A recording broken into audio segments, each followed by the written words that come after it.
I am George Harvey. This is Tom Finnell and Jason Cooper. And we're going to be talking about energy. We're going to start by talking about the week's news. But before we do that, we're going to play some games. This is a computer. This is the actual kind of computer that was used for designing Vermont Yankee. Tom can play with that. This is a coin, all right? Now, I know that the people who are watching television can't see that coin very well. If I hold it up in front of my face, it's going to look like a little black blob. This coin was made sometime between 270 and 275 AD. It has a picture of a Roman emperor named Aurelian on it. And my guess is that in 1700 years, school children will remember Barack Obama no better than we remember Aurelian. And but the point of this, here, Jason. Thank you.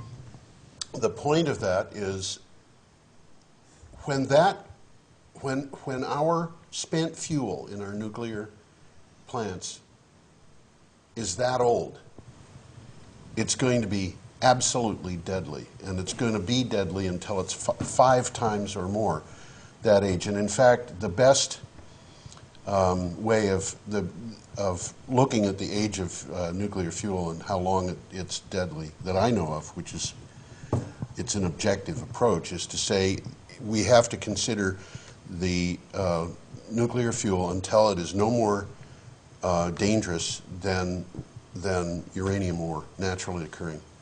And that is 6 million years. Okay. During the Run week, that one by me again. You said 6 million. 6 million years. It takes What can we conceive of that's 6 million years old? anthropoid apes. All right. Leave it to George to have an answer. It's a good deal longer than the age of man. Yeah. 6 million years from now, I don't think human beings will be around. Hopefully, our descendants, some other species, will be around. But whatever is left is not going to be like we are in some respects, I'm quite sure. Okay, energy for the week. Starting out, I mentioned last week the high cost of Hinkley C. 2 reactors, $26 billion. In order to get the reactors built, the UK government had to guarantee the investors that they could sell power for double the normal rate for 35 years. And at that guarantee, they were unable to get the investors to go ahead, so they brought in Chinese investors who were willing to take a bigger risk. Now what happens is, here's this organization called Urban Wind. I've seen similar things from solar organizations who say, this is great. These people have sold millions of dollars worth of product to companies that are trying to avoid having to pay for Hinkley C because they know that their utility rates are going to go up. So this may be one of the best things that's happened for renewable power in the last week, and certainly it's probably one of the worst things that's happened for nuclear, is getting this nuclear plant built. A Dutch organization, this is going back to the 8th of November, mentioned, by the way, gang, the Leipzig Insurance Forum says that a European meltdown in a worst-case scenario will cost 6 trillion euros. Andrea Merkel has said that she's going to stop fracking in Germany. The media has been focusing on the fact that she said in areas where there's already a lot of wind development, we're going to stop subsidizing wind. But that's just those areas.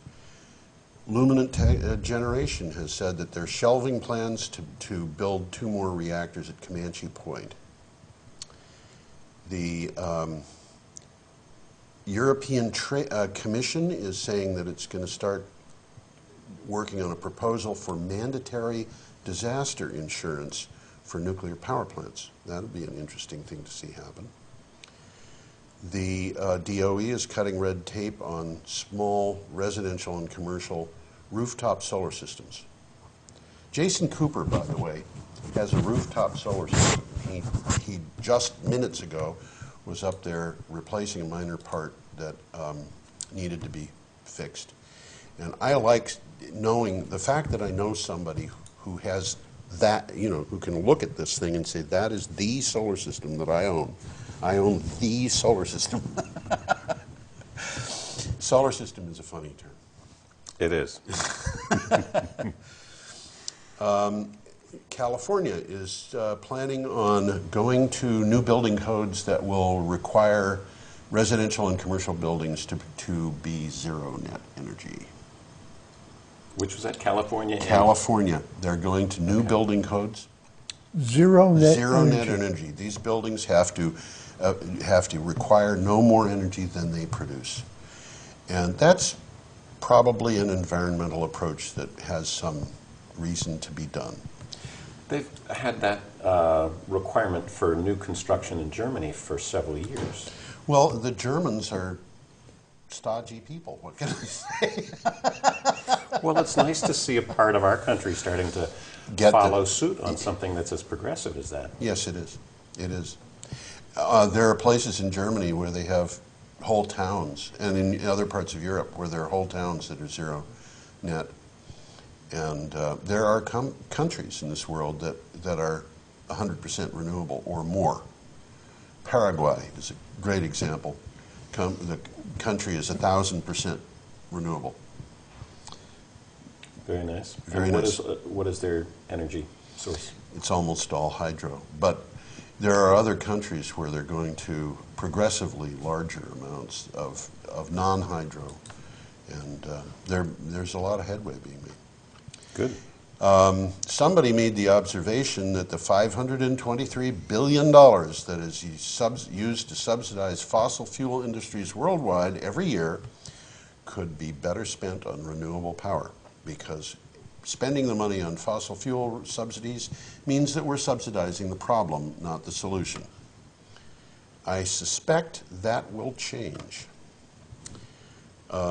China is expected to have more renewable plants by 2030 than the European Union, and the world energy supply, according to this Business Week article that came out on the 12th, will rise to 30%. Here's a good one. This surprised me. The Vermont Electric Co-op is planning on building a 5-megawatt solar system in its service territory. Where is Vermont Electric Co-op? It's north of here. Right around Montpelier. Well, we're in the southern end of the state. It has to be. But, so a Montpelier area? No, I think that's the Washington Electric Co-op. The Vermont Electric Co-op operates in Windham County. Not Windham County. Yeah, down by Mount Snow. That's Vermont Electric? Vermont Electric Co-op. So Okay. the rural areas between Dover and Wardsboro, there's a small section in there. Okay. That's Windham County? Yeah. Okay. All right. Let's see. Ontario is increasing its the amount of money that it's paying for nuclear power by 30%. They need it. The Australian federal government is cutting $435 million from its annual renewable energy agency.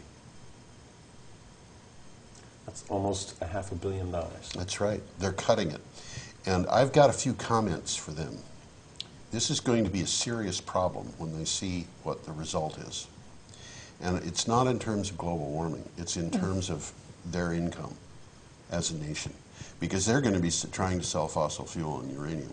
That's what their plan is. And I really think that we're going to see some... I think we're already seeing that nuclear power is in terrible trouble. Mm-hmm. And we're going to be seeing that fossil fuels are in terrible trouble within a year.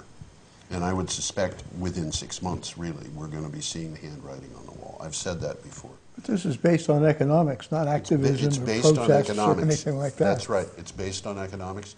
And it's one of the reasons why this next thing that I'm going to tell you about, I think, is wrong. The International Energy Agency says that we have to be 48% renewable in our electric generation by 2035 to avoid going over 2 degrees Celsius in global warming increases.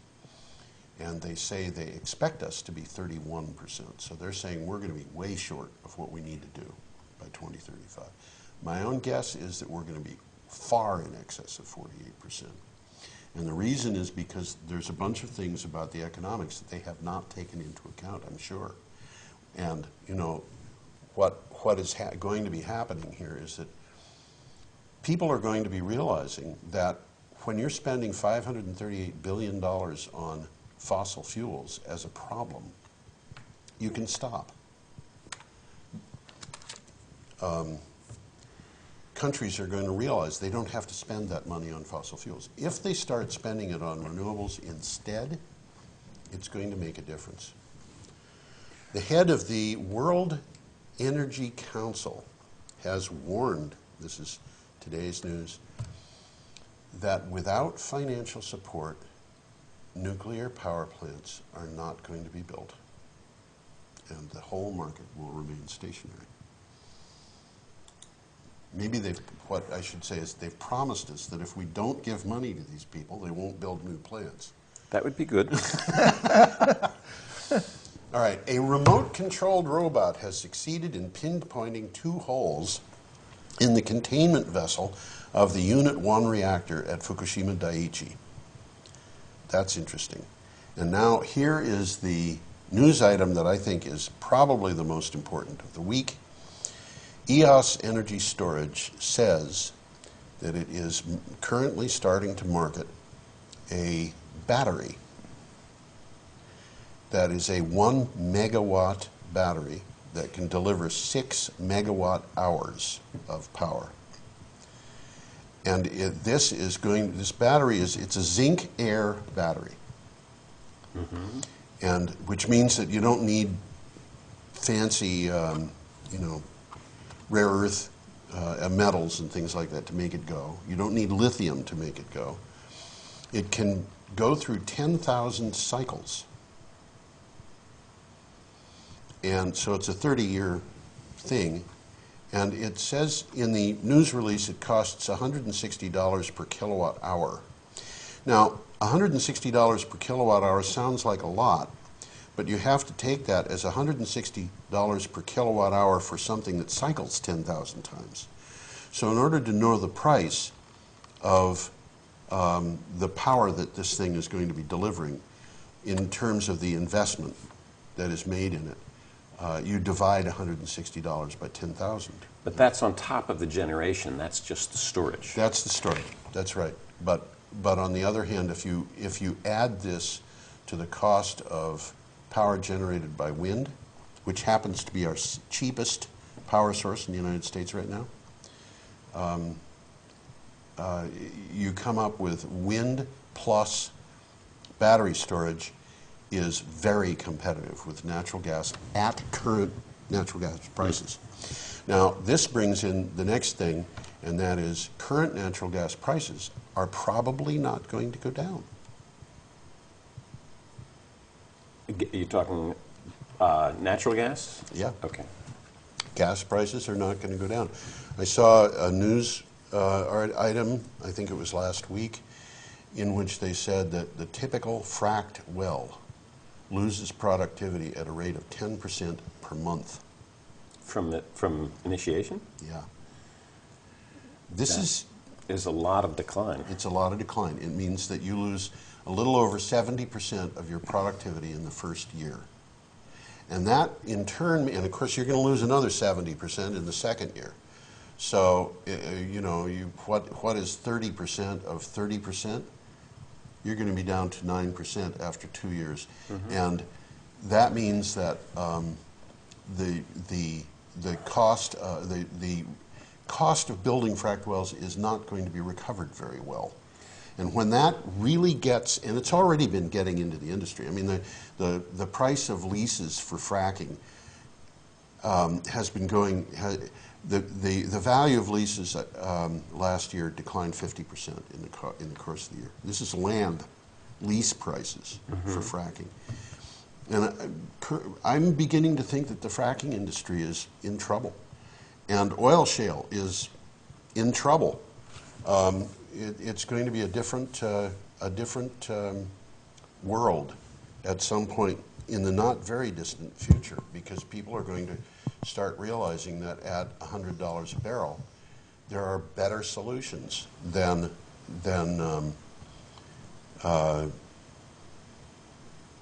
oil, and there are better solutions than coal, and that's where we are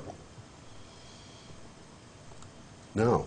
Well, at that rapid decline, the environmental damage from doing the fracking will last far longer than the production of the wells. The environmental damage from the fracking will probably last forever. I mean, basically what happens is you go in and you start fooling around with what's happening underground. You don't know what's down there, but you're breaking up rocks. You're injecting chemicals. You're releasing gases which go into the environment. Methane into the air. Methane into people's water taps. I mean, this is not nice. And the rocks are cracked, and they're going to stay cracked. And the problem is, even after all of the gas is released and all the oil is released and everything's worked its way up to the surface and decomposed, what you have to do next is you have to rebuild the aquifers. What does that mean, rebuild? Well, if you go down the roads in Vermont, and you look at you see sedimentary rocks by the sides of the roads, and in it you see marble. Mm-hmm. Okay, that marble is deposited. It was deposited many years ago between the rocks, and it sealed up cracks between the rocks, and we have to wait for that kind of thing to happen. We have to, in order to get the aquifers back, we're going to have to wait for million-year plus processes to do their work. I was going to say, it sounds like geological time. We're talking about geological time. Yeah, we are. The damage that we're doing, that we are doing in order to get power this year and next year, is producing results that are going to be affecting our humanity for as long as it exists, basically, is what it comes down to. So fracking is becoming less and less desirable? Well, fracking, yeah. I think it's becoming more and more known that fracking is undesirable, and yes, people are starting to oppose it. Germany is about to ban it. France has already banned it. Vermont has banned it, although there are people who are saying, no, that's not really a ban on fracking. That's something else. I don't know what it is, but they're saying that. That has been in the news in the last year, and the last week, rather. And I'm actually looking now at today's news. The elephant in the room. Tad Montgomery wrote a thing that appeared in the Commons, in which he is saying, how do you, he starts out by saying, how do you eat an elephant? This is an old African, he calls it a saying. I think it's more like a joke. How do you eat an elephant? One bite at a time. How do you save us from global warming? One bite at a time. Mm-hmm. And I'll tell you, I saw the state of Vermont database on grid-tied systems, renewable systems, solar systems. I think it was just solar systems. Mm-hmm. 3,600 of them.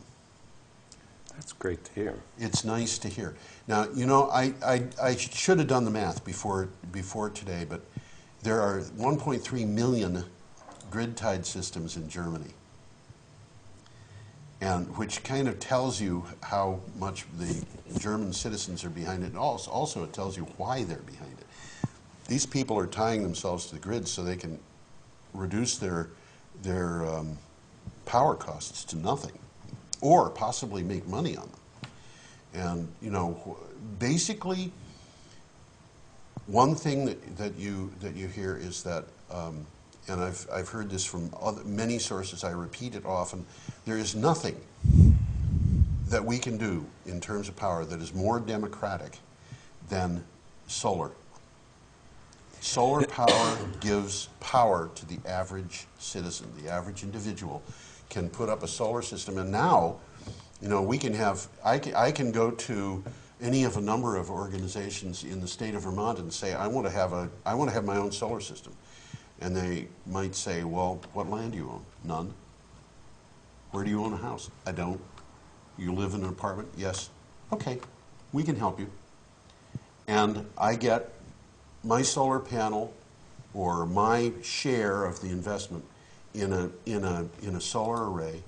And guess what? There's no down payment. But my bills go down. Why haven't I done this? Why haven't you done it, Tom? Well, I don't have an electric bill. You don't have an electric bill. No, it's buried in my ranch. Oh, so you're going to be paying for it regardless. Yeah. So what you have to do is get your landlord to do what Jason has done. What have you done, Jason? Explain yourself. Well, in terms of solar electric, I've done two things. I started last fall, and with the prices coming down and interest rates coming down, it seemed like it would make sense to put up a PV system. And so I put up a 10 kilowatt PV system, which is 44 panels on the roof of a building I have in town. And that system will generate approximately $225 worth of electricity every month. That becomes a credit that I can apply to any electric bill I choose. So the fact that it's on that building does not mean that it has to only be applied to that building. And so I use that to offset the electric that my office uses. Mm-hmm. And it has been very cost effective. It looks like that system will pay for itself in about 8 years. So that means what I'm used to be paying to the electric company, for the next 8 years I'll be paying to the bank for borrowing all of the money to put that system up. At the end of 8 years, when I've paid that off, that cost just goes away. I own the system outright. I will owe nothing on the system, and it will continue to generate at $225 every month. This is a system that is net metered? This is net metered, yes. Okay.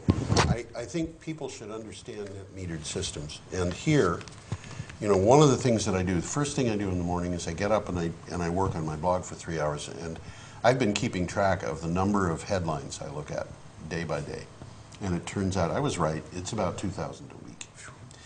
But I spend time on that, and I learn quite a lot. But then I go and I start working for this. Let's see, can I get that up there? Yes, Green Energy Times. That, by the way, is a beautiful picture. I know that it's not going to be anywhere near so beautiful on television, but it's a beautiful picture. If you ever see it on the internet, it looks prettier on the internet. It's a picture of the sun rising over Manchester, New Hampshire, and the headline next to it over here says that net metering has arrived in New Hampshire.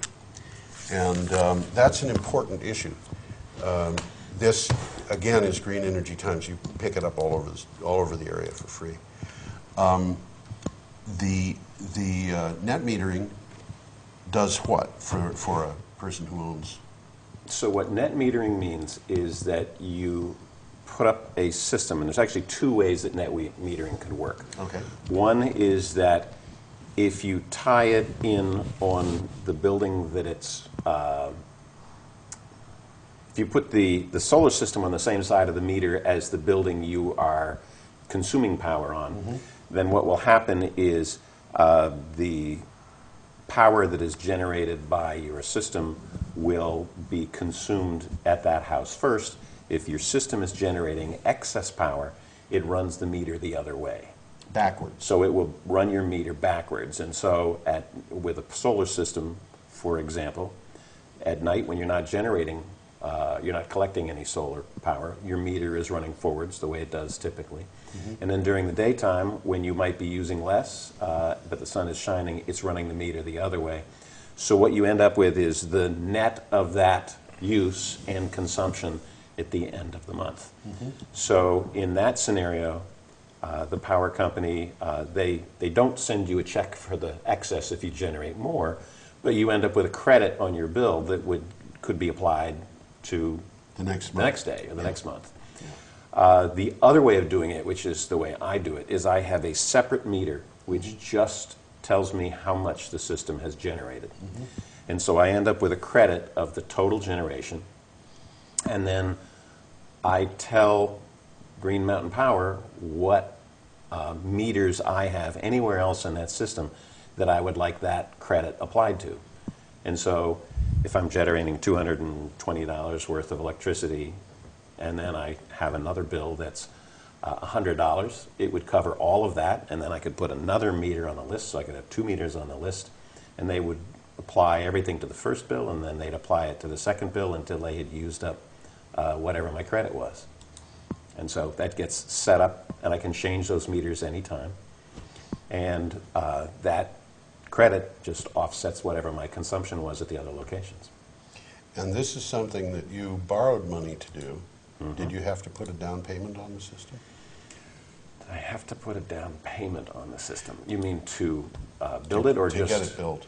The financing is not actually on the system itself. I I have see. a line of credit, so Okay. I borrowed the money. But Okay. no, I went on from that project Yes. to, after several months of seeing what the return on that investment was, Having had the experience. having had the experience and having seen how well this worked, I wanted to build as big a system as I could, because it's all good news. So I began putting together a larger system, a 150 kilowatt system, which is a ground-based system. And I found an installer. I found someone who had a piece of property who was very happy to lease me a piece of it to be able to put this system up on. And I approached the bank and said, I would like to borrow the money for this. The banks don't want to go near that. The banks, I could show them the numbers. I could show them my actual track record and say, here's this system. This is exactly what it will do. They were very happy to loan me money, but not on that. Interesting. So I actually had to take a different building than I had, and I had to borrow money against that to be able to put into the PV system. I think that the technology of PV systems and the value of them and the cash flow of them is new enough that the banks and financial organizations don't really know how to assess their risk. They're uncomfortable with the risk. Correct. Unlike the Chinese investors for Hinkley C, who put billions and billions of dollars into it in order to get something. This brings up an interesting issue, which is we don't know what the costs will be associated with nuclear power 5 years from now. We don't know what the costs will be associated with natural gas or coal or oil 5 years from now. Because we don't know what the risks will be, and we don't know what the fuel costs will be. But we do know what the fuel costs are for wind and solar. And this is something that banks are, I'm starting to see this in the news. Admirals is getting involved in this. The Vermont State Employees Credit Union is getting involved in it. And there are financial organizations that are getting more involved. And I think we're probably going to see more and more of that developing. It'll become easier. I think so. But one thing that I've noticed is that actually for over a year now, individuals who are looking to have their own solar system can buy into a community solar system of one kind or another. And there's a bunch of different ways this is done. And honestly, I don't understand the differences among them. But I know that there's a bunch of them, and I know what the effect is. And the effect is you can go in there, you can say, I'm going to buy in, not put any money down. I'll pay the financing. I'll own the system or own my share of it outright in 8 years or whatever the term is. And in the meantime, I'm paying less for power than I am now. So we've got these options that are coming up that make a huge difference. In the future, 20 years from now, we're going to be seeing a different system. Where 5 years from now, we're going to be seeing a different system, where the banks and the financial institutions are more willing to loan money. Well, as they see what happens, as they see the track record, they're going to realize that it's very low risk, Right. that it's incredibly dependable as a source of revenue or a source of, I guess actually with net metering, it's deferred costs. Yes. So whatever that system generates, my costs of my business go down by that much. Yeah. The other problem that I had when I was trying to do this is finding insurance for a system like this was a real challenge. I talked to several insurance companies. Most of them wouldn't go near it. The few that would were talking about, well, this is a rather small system. We usually insure commercial systems, and so they wanted me to fill out these applications as if I was running Vermont Yankee. It really was ridiculous. Which, by the way, doesn't need that kind of insurance. Right, you don't need insurance. If you That's have a true. nuclear power plant, you can avoid paying for insurance by having the federal government But I finally was assume able. the risk. I was finally able to track down an insurance company that is relatively new, and I love their story. They went to put a PV system on the roof of their office building. And when they did, they then tried to get an insurance company to underwrite it, and nobody would. Now, they were an insurance company. They were an insurance agency. I see, okay. And so what they did was they finally found an insurance company they would work with and created a policy specifically for these mid-sized systems. And so my insurance quote was a third of what all the rest of them were. Interesting. So it's nice to see that the industry is changing. It is. And Who was that, by the way, just in case anybody watching wants to know? I don't know off the top of my head. We'll try to get it for next time. Okay. Yeah. But yeah, it's interesting to see these changes. Mm-hmm. And it's interesting to see also, I told you, and I mentioned in our pilot show, which was last week, and I've seen more information on this come in. A nonprofit in Boston called Ceres, which is CERES, got 70 financial organizations to co-sign letters to 45 fossil fuel companies, basically saying, we want to know at your next stockholders meeting, we would like you to tell us what is going to be done about maintaining your business value in a marketplace that is affected by global warming. So these fossil fuel companies are having to address global warming because the financial organizations are demanding this. And these financial organizations are worth a total of $3 trillion. This is the organizations that signed this letter. And Ceres sent out a letter today. I didn't see it in the news, but I did get a copy of it, saying that the majority of those organizations have acknowledged that this is a real problem that they have to address already. Good. That's interesting. You know, when you come across a global warming denier, the fact that a majority of the fossil fuel companies that have been addressed by this letter have said this is a real problem, we understand that it's a real problem, we have to do something about it, basically is saying denial is not working. It's not something that, and I've known, you know, I remember being at a gathering in New Jersey several years ago, and I said something about global warming, and the people who were there said, "You believe in global warming?" And every single person present thought that this was a myth that had been invented by socialists to destroy capitalism. Did he wince? I don't think so. Jason, are you a capitalist? I would have to say probably, but depends on how you define a capitalist. Well, yeah, I suppose it does. There are many ways to define it. Yeah, and the original way to define it was produced by a man named Karl Marx. I think that's what the story was. I might be wrong. It might have been Engels, but one way or the other,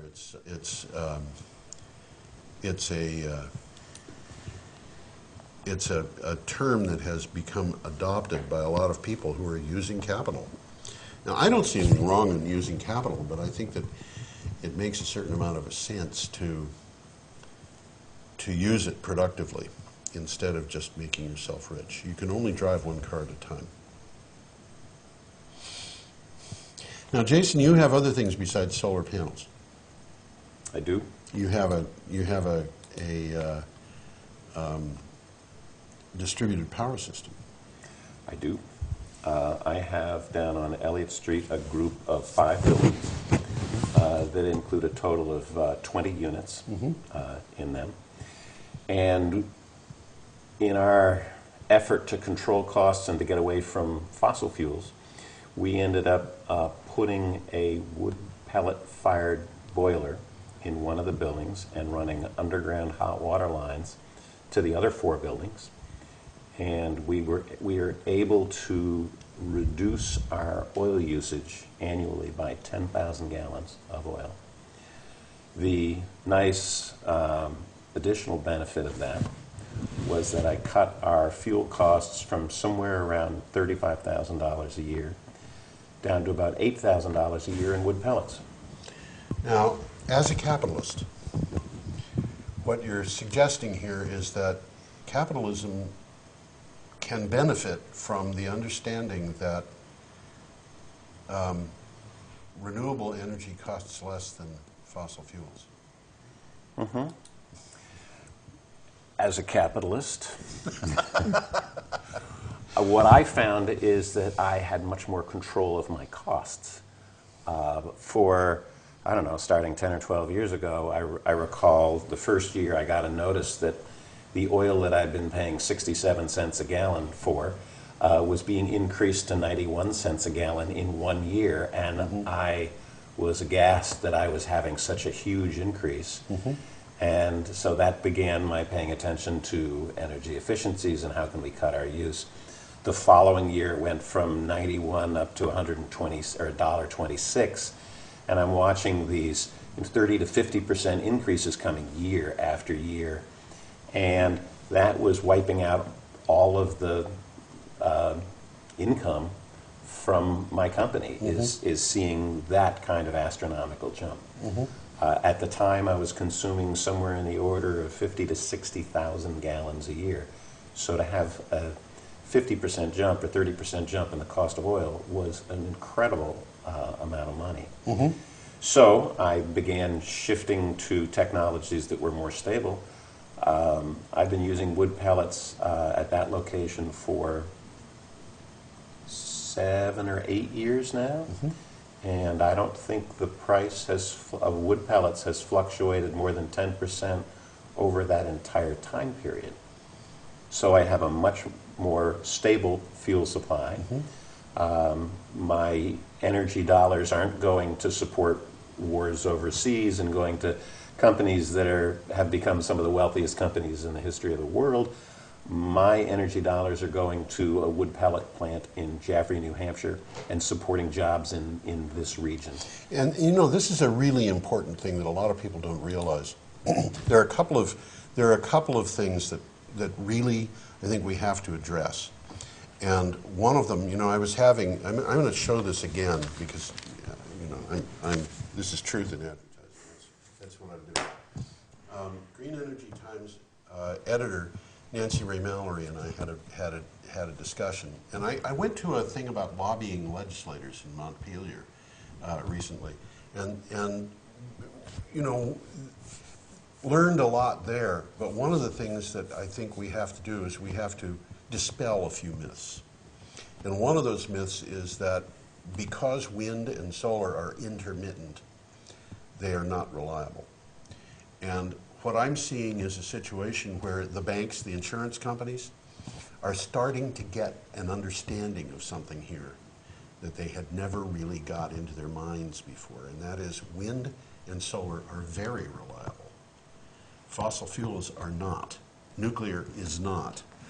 And the reason is because they can look at the cost of a wind turbine and how much that wind turbine is going to be making, how much it's going to cost it keep it and so forth over a period of time. And they can have a pretty good idea of what that wind turbine is going to be paying for fuel 20 years from now, which is nothing, because it just doesn't buy fuel. And they can have the same kind of understanding of solar. And what they cannot get out of fossil fuels, which they, their proponents claim run 24/7, and it's not true. The nuclear plants, which are the ones which maintain the best record in terms of their capacity factor, the amount of time that they're actually running, only run 90% of the time in the United States and 80% of the time elsewhere, which kind of bothers me a little bit, because it means to me that maybe they're running them too hard or they're refueling them too fast. But nevertheless, they go down, just like wind, just like solar. The power comes in from elsewhere. It just does. We can do that. And with renewables, we've got a lot of different choices. We've got many, many, many different choices. We've got possibly geothermal, but we certainly have hydro. Hydro does not depend upon dams. I can name 5 different kinds of hydro that doesn't have dams. 5 different kinds. And we're just beginning to tap this stuff. We've got different kinds of solar.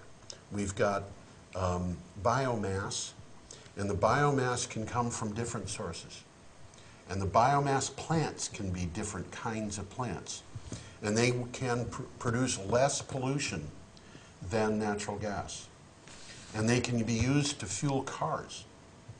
I think I mentioned to you that there's a carbon negative way of producing butanol out of cellulose. I don't recall that. You mentioned it here. I mentioned it here last week. Butanol is a fuel. It's like ethanol. It's an alcohol, but it's a bigger molecule than ethanol. And it has been shown that in at least some vehicle engines, you can just put butanol in and run the engine. It will not damage the engine the way that ethanol will if you put in too much in the gasoline. You can mix butanol with gasoline in any portion that you would mix ethanol in and get something which has got more power. And you can mix much larger amounts. An organization called ITRI in China, in Taiwan, that's China of a sort, announced that they are marketing. They're actually marketing. They've tested it. They're bringing it to market. The technology, they're licensing the technology. They're not just going to build little plants here and there. If you have a chemical plant, you can probably license this technology. And from cellulose? So From what cellulose. Is that you're just using ground up trees? Or You can use ground up trees, you can use switchgrass, you can use cellulose from algae, you can use, there's lots and lots, you can use peanut husks, you can use coffee beans that have been through you've got agricultural waste, you've got waste from growing sugarcane that used to be dumped in rivers and choked the rivers, and now you can use it. It's got value. You can sell this stuff that in the past had been used as trash. And you can make the butanol out of that using a process that is carbon negative. It takes more carbon out of the atmosphere than it puts in. That's what they're saying. What is your byproduct when you are burning this? As Carbon dioxide and water, but the carbon dioxide is carbon dioxide that had been in the atmosphere. And the process over its life cycle takes more carbon dioxide out of the atmosphere than it puts in. So where does the excess go? Honestly, I don't know. I haven't gone far enough into it to see that. But my suspicion is that what they're saying is when you have a tree, for example, 50% of the plant is underground. When you have grass, 50% of the plant is underground. If you're growing switchgrass and it's 6 feet tall, you've probably got 10 feet or 15 feet of root underground supporting that grass. And what happens is that when the harvest is made, or when the grass dies down at the end of the summer, because switchgrass is a perennial, the roots are underground, and roots parts of them die, but the carbon in them stays underground. So the process of getting that switchgrass is carbon negative. It actually takes more carbon out of the air than it puts in. And you can produce butanol in a way that's carbon negative. And what ITRI says about butanol in the United States is that if we replaced our ethanol, which is not carbon negative, with butanol, which is, in the amount that's currently in the fuel, we would be cutting 60 million tons of CO2 a year from our emissions, just in the United States alone. And there's no reason why we shouldn't be doing this. Now, I think what I'm saying is that, what I'm seeing is the pressure on the fossil fuel industry is coming from every side. And this is also true of nuclear. The fossil fuel industry is in a declining market. In 2010, the amount of worldwide investment in efficiency was as great as the worldwide investment in fossil fuels or renewable energy. And that efficiency is cutting the amount of power that's needed in an amount which is disproportionate. It's huge. It's a very big thing. It's the cheapest way we can cut energy costs and fossil fuel use. So the market is declining even though the population is increasing and even though the productivity is going up. The energy market is declining. But in addition to that, there's competition from renewables. And in addition to that, there's political pressure. And in addition to that, they're running out of fuel and their prices are going up. And the competition that they've got coming up against them doesn't have fuel costs. So what are they going to do? Well, a question I have related to that is, what is it going to take to stop the federal government from subsidizing fossil fuels? Well, the UN is starting to make noise about subsidizing fossil fuels. This was in the news that I read at the beginning of this program. We are in a position where I think the federal government is going to have to start looking hard at why it's subsidizing fossil fuels and how. Now, of course, there's a lot of information that's out there that's saying the federal government isn't subsidizing fossil fuels, or the subsidy is really very low, or whatever it is they want to say. But that's what they're doing. Now, I have to ask a question, Tom. Do you remember what time we started? After 10:45. After 10:45. Wow. That was the last time I checked my So we've watch. still got a few minutes to go. Okay. I guess we do. Yeah. Okay, good.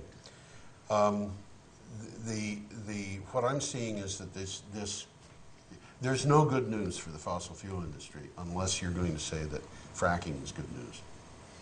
But the news on fracking does not appear to be good. Well, one of the concerns that I have is that as I shifted away from the fossil fuels, the emissions from the fossil fuels are bad enough. But even burning wood, although it's far, far better, when I'm burning wood pellets, I'm still burning something, and there's You're burning still something. emissions. There's still two things. One is smoke, and that's the particulates, and the other thing is CO2. But when you're burning wood, the overall effect is that the CO2 is drawn out of the air to grow the trees that are then cut down to burn the wood, which produces the CO2. And it's a cycle. You're not pulling it out of the ground anymore and just putting It's it true. into the atmosphere. So burning wood is certainly better Yes, than fossil fuels. that's right. And one of the things that I would like to shift to is now there are emerging technologies for providing heat and hot water, which is the fuel pump technology, which Yes. has been around for a long time. Long time. And for people who don't know what a fuel pump is, or a heat pump, sorry, a heat pump is basically it's basically a refrigerator. What a refrigerator compressor does is it takes heat out of one place and puts it in another. So to take that and turn it around, you can put the hot side of that inside a building to provide heat, and you put the cold side outside, and they've become efficient enough that you can actually, when it's as low as 15 degrees below zero outside, still get enough heat energy out of the air to be able to heat a space, if the space is efficient enough. So I've just put in the first one of these that I can. You're doing more and more of this. Well, it looks like it's going to make a lot of sense, Yeah. and I want to be able to try this out to see how well it functions, and if it is cost effective, then this coupled with the photovoltaic system I put in generating electricity, since the heat pump is electric, that gives me a totally renewable, no combustion heat and hot water system for my buildings. Now, this brings up another thing, too. The whole question of net zero for a building, where the building is not using any more power than it's producing. And it happens that you can do that with a building that's already been built. You can take the old Vermont farmhouse, and if you know how to do it, and you're willing to spend a little money, you can turn that into a net zero building so that it is in fact producing as much as it uses. Now, my grandmother used to live in a farmhouse in New Hampshire, and I just want to point out for the record, when that farmhouse was built, the farm was net zero, because they were cutting their own wood for their own stoves, and they were deriving their income from apples and cattle. So the building that we just did this with Yeah.